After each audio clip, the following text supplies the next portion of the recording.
Hindi ka ba yun, oh?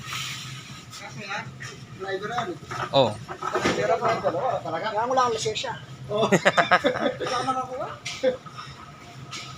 Oh, yun oh.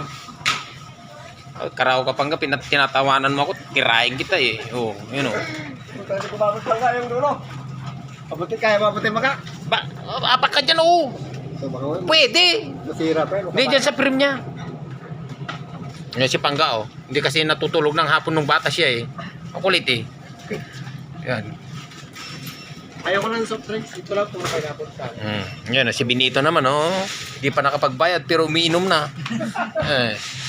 Busado din to oh. Bili na kayo ng XO. Yan oh, alas 9 daw oh. Alas 9 daw sa ulap. Mga nagaraya. Oh, shout out sa lahat ng mga viewers dito. Yung mga Pinoy dito sa Micronesia.